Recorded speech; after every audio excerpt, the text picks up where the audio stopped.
We are going to do something on Greenland, whether they like it or not. You know what their defense is? 2 dog sleds. We need Greenland for national security. Greenland. Greenland. Greenland. Greenland. Greenland. Greenland. आखिर बर्फ की तह से ढका हुआ ये island अचानक दुनिया की अटेंशन का मरकज कैसे बन गया? क्या वजह है कि अमेरिका इतनी शिद्दत से ग्रीनलैंड के पीछे हाथ धोकर पड़ चुका है?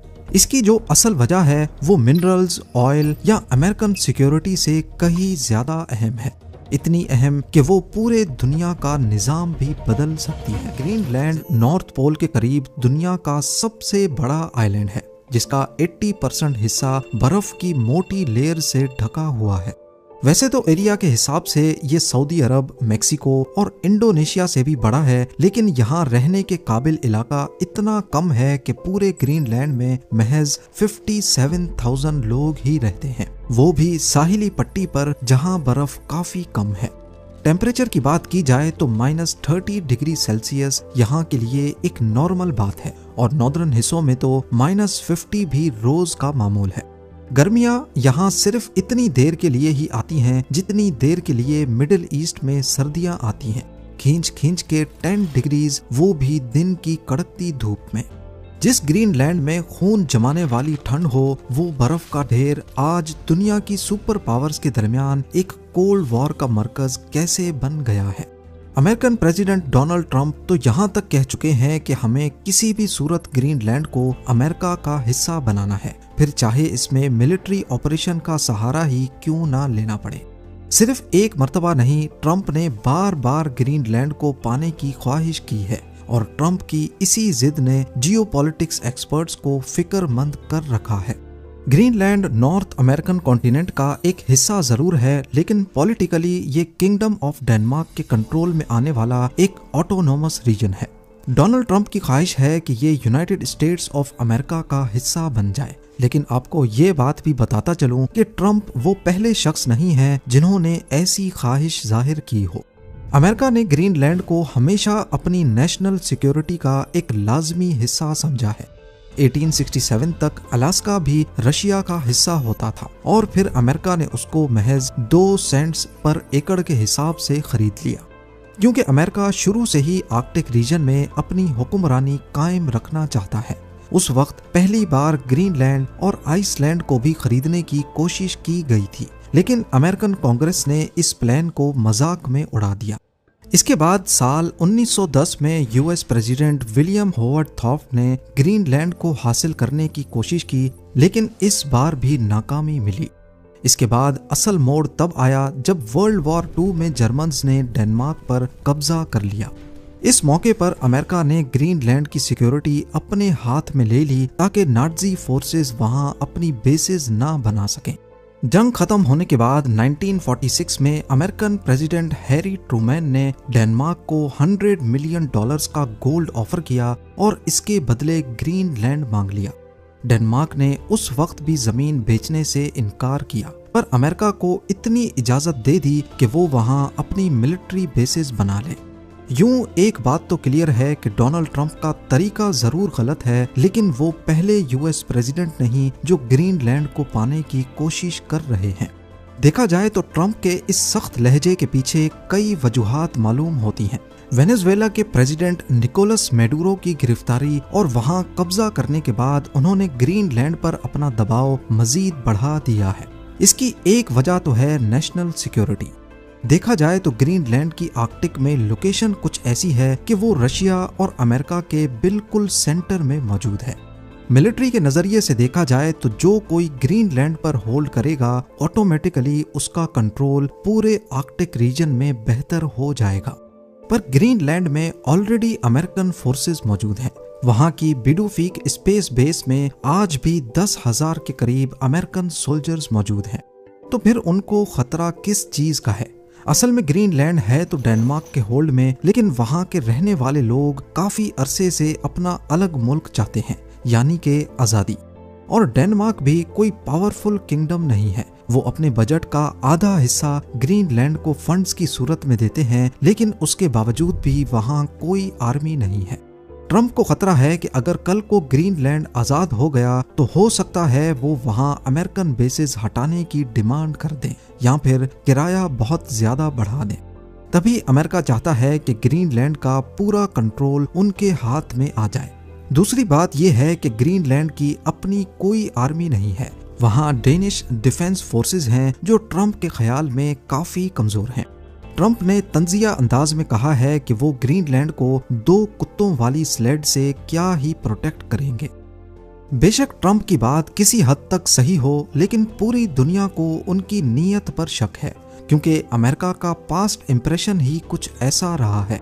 इन्होंने इराक पर हमला किया वेपन्स ऑफ मास डिस्ट्रक्शन का बहाना बनाकर, पर असल में वहां कुछ नहीं मिला। 1964 में अमेरिका ने वियतनाम पर हमला किया, ये बहाना बनाकर कि वियतनामीज जहाजों ने गल्फ ऑफ टोंकिन में अमेरिकन जहाज USS मेडॉक्स पर हमला किया है। लेकिन 2005 में भांडा फूटा और पता चला कि ऐसा कोई हमला नहीं हुआ था। 2011 में अमेरिका ने लीबिया को निशाना बनाया। कहा गया कि कर्नल गद्दाफी वहां नस्ल कुशी कर रहे हैं, जबकि बहुत से एक्सपर्ट्स मानते हैं कि असल में कर्नल गद्दाफी गोल्ड दिनार करेंसी बनाकर डॉलर की मोनोपोली खत्म करना चाहते थे। ये सब इस नई करेंसी को रोकने के लिए किया गया। तो तारीख को देखते हुए इस बार भी ऐसा समझा जा रहा है कि ग्रीनलैंड को रशिया से खतरे का बहाना बनाकर अमेरिका वहां कब्जा करके सिर्फ सिक्योरिटी ही नहीं बल्कि बाकी रिसोर्सेज पर भी कब्जा करना चाहता है। सिक्योरिटी से हटकर बात की जाए तो ग्रीनलैंड दुनिया के उन चंद इलाकों में से एक है जहां रेयर अर्थ एलिमेंट्स के बहुत बड़े ज़खायर मौजूद हैं। ये मिनरल्स इतने अहम हैं कि आने वाली टेक्नोलॉजी के लिए इन्हें ऑक्सीजन कहा गया है। ग्रीनलैंड में एवरेज बर्फ की लेयर 2 किलोमीटर डीप है, और क्योंकि ये बर्फ करोड़ों साल पुरानी है तो यकीनन यहाँ अनएक्सप्लोर्ड रिसोर्सेज भी होंगे। जियोलॉजिकल सर्वेज के मुताबिक ग्रीनलैंड रेयर अर्थ एलिमेंट्स का 8वां बड़ा जखीरा है, जिसमें नियोडीमियम है जिससे इलेक्ट्रिक गाड़ियों और टर्बाइन्स के मैग्नेट्स बनते हैं। गैलियम है जो AI चिप्स और रेडार सिस्टम्स में काम आता है। यूरेनियम है जो न्यूक्लियर एनर्जी में इस्तेमाल होता है, और सिलिकॉन जो सेमीकंडक्टर्स और सोलर पैनल्स बनाने में फायदेमंद है। ये सारे एलिमेंट्स हमारी फ्यूचर टेक्नोलॉजी के लिए काफी फायदेमंद है। आपको ये बात जानकर हैरत होगी कि इस वक्त दुनिया में इन मिनरल्स की सप्लाई के 90% हिस्से पर चाइना का कंट्रोल है, और रिसेंटली चाइना ने इन मिनरल्स की एक्सपोर्ट पर लिमिट्स भी लगाई हैं ताकि वेस्टर्न कंट्रीज को प्रेशर में लाया जा सके। ये भी सच है कि आने वाले वक्त में वही सबसे ताकतवर तस्वुर किया जाएगा जिसके पास इन मिनरल्स के ऊपर कंट्रोल होगा। ये भी एक वजह है कि ट्रंप ग्रीनलैंड के इन मिनरल्स को हासिल करके चाइना की मोनोपोली तोड़ना चाहते हैं। बताने की जरूरत तो नहीं है, लेकिन सर्वे के मुताबिक सिर्फ नॉर्थ ईस्ट ग्रीनलैंड के नीचे ही 31 अरब बैरल्स ऑयल का जखीरा है, और बाकी पूरे ग्रीनलैंड में कितना ऑयल है इसका अंदाजा आप खुद लगा लें। सिक्योरिटी, रेयर अर्थ एलिमेंट्स और ऑयल से हटकर इंटरनेट केबल्स की सिक्योरिटी भी एक बड़ी वजह है। जैसा कि आप जानते हैं कि दुनिया का इंटरनेट और कम्युनिकेशंस का निजाम समंदर के नीचे बिछी हुई केबल्स के जरिए चलता है। ग्रीनलैंड का मकाम ऐसा है कि यहाँ से गुजरने वाली केबल्स अमेरिका और यूरोप को आपस में जोड़ती हैं। रशिया की कोस्ट वेसल्स अक्सर इन केबल्स के आसपास देखी गई हैं, और अमेरिका को डर है कि जंग की सूरत में रशिया इन केबल्स को काटकर कम्युनिकेशन का निजाम धर्म भरम कर सकता है।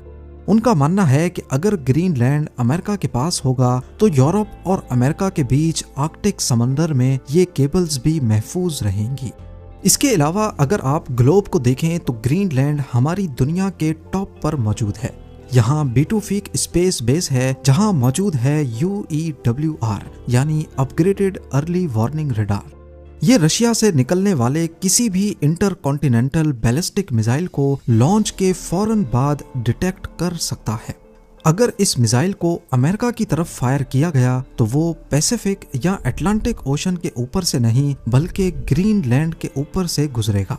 इसका मतलब है कि अगर अमेरिका की ग्रीनलैंड पर पकड़ नहीं होगी तो ये सीधा साधा US मेनलैंड को खतरा है। और सबसे अहम वजह जिसके बारे में कोई बात नहीं कर रहा वो है नया ट्रेड रूट। सदियों से इंसान एक ऐसे रास्ते की तलाश में है जो यूरोप और एशिया को जल्द अज जल्द मिला सके। पुराने जमाने में बहरी जहाजों को पूरे अफ्रीका या साउथ अमेरिका का चक्कर काट कर जाना पड़ता था। फिर सुइज और पनामा कैनाल बनाए गए जिससे महीनों का सफर हफ्तों में बदल गया। लेकिन आर्कटिक ओशन का रास्ता हमेशा बर्फ से बंद रहा और ये रास्ता कार्गो शिप्स के लिए क्रॉस करना नामुमकिन समझा जाता था। अब ग्लोबल वार्मिंग की वजह से आर्कटिक की वो सदियों पुरानी सख्त बर्फ आहिस्ता आहिस्ता पिघल रही है। इससे एक नया समंदरी रास्ता निकलता हुआ दिख रहा है जिसे नॉर्थ वेस्ट पैसेज कहते हैं। मिसाल के तौर पर अगर एक बहरी जहाज चाइना से लंदन जाना चाहता है तो सुइज कैनाल के बजाय इस नए आर्कटिक रास्ते से उसे तकरीबन 9000 किलोमीटर कम सफर करना पड़ेगा। इसका मतलब है कि न सिर्फ करोड़ों डॉलर्स का फ्यूल बचेगा बल्कि सफर के 10-15 दिन भी बच जाएंगे। तो असल में ये मामला सिर्फ ग्रीनलैंड का नहीं बल्कि इस नए रास्ते को कंट्रोल करने का भी है। जो मुल्क इस रास्ते को कंट्रोल करेगा वो दुनिया की ग्लोबल ट्रेड का गेट कीपर कहलाएगा। रशिया के पास ऑलरेडी दुनिया का सबसे बड़ा आर्कटिक ओशन का साहिल है और वो अपने रास्ते पर टैक्स लगाना चाहता है। चाइना की बात की जाए तो वो यहाँ पोलर सिल्क रोड बनाना चाहता है। अब अमेरिका को डर है कि अगर वो पीछे रह गया तो दुनिया की ग्लोबल ट्रेड की चाबी रशिया और चाइना के हाथ में चली जाएगी, जो कि अमेरिका का एक डरावना ख्वाब है। देखा जाए तो ग्रीनलैंड इस पूरे नए रास्ते की एंट्रेंस पर बैठा है। अगर अमेरिका ग्रीनलैंड का मालिक बन जाता है तो वो इस नए समंदरी हाईवे के लिए एक टोल प्लाजा का काम करेगा और ये वक्त ज्यादा दूर भी नहीं है। एस्टिमेट्स के मुताबिक आने वाले 10-20 सालों में बर्फ मजीद पिघल जाएगी और shipping industry north west passage का रुख करने लगेगी। पर अगर अमेरिका ने ग्रीनलैंड हासिल कर लिया तो एक्सपर्ट्स का मानना है कि ये मामला ग्लोबल पॉलिटिक्स में एक नई जंग खड़ी कर सकता है। कैसे? डेनमार्क नेटो का मेंबर है। डेनमार्क की प्राइम मिनिस्टर ने साफ साफ कहा है कि अगर अमेरिका ने जबरदस्ती ग्रीनलैंड पर कब्जा करने की कोशिश की तो ये नेटो का खात्मा होगा। नेटो का बुनियादी असूल है कि एक अलाई पर हमला सब पर हमला तस्वुर होगा। अगर अमेरिका अपने ही अलाय डेनमार्क के इलाके पर कब्जा करता है तो नेटो अलाइज आपस में ही लड़ सकते हैं। अगर ट्रंप अपनी जिद में कामयाब हो जाते हैं और ग्रीनलैंड किसी न किसी तरह अमेरिका के कंट्रोल में आ जाता है तो दुनिया पर इसके असरात इंतहाई संगीन होंगे। पहला, अमेरिका दुनिया का वाहिद आर्कटिक सुप्रीम लीडर बन जाएगा। दूसरा, यूरोप और अमेरिका के दरमियान मौजूद सदियों पुराना भरोसा खत्म हो जाएगा। तीसरा, अमेरिका मिनरल्स का बेताज बादशाह बन सकता है जिससे चाइना को शदीद धचका पहुंचेगा। चौथा, ग्रीनलैंड में माइनिंग वहां के इकोसिस्टम को बदल सकती है जिसके असरात पूरी दुनिया को भुगतना पड़ सकते हैं। और पांचवा ये कि वहां के मकामी लोग अपनी सदियों पुरानी तहजीब और आज़ादी खो देंगे। आर्कटिक की पिघलती हुई बर्फ जहां नए रास्ते खोल रही है वहां दुनिया के लिए नए खतरात भी पैदा कर रही है। और अगर ऐसा हो गया तो वर्ल्ड वॉर 1 और 2 के जैसे दुनिया में एक नया माइंडसेट खड़ा हो जाएगा कि जो भी ताकतवर है वो कमजोर पर हमला करके उस पर कब्जा कर ले। ये कहना भी गलत नहीं कि ग्रीनलैंड का जो भी फैसला होगा वो पूरी दुनिया में आने वाले 100 सालों का फैसला होगा। अब ये अमन का फैसला होगा या फिर वर्ल्ड वॉर 3 का, ये तो वक्त ही बताएगा। उम्मीद है जेम टीवी की ये वीडियो भी आप लोग भरपूर लाइक और शेयर करेंगे। आप लोगों के प्यार भरे कमेंट्स का बेहद शुक्रिया। मिलते हैं अगली शानदार वीडियो में।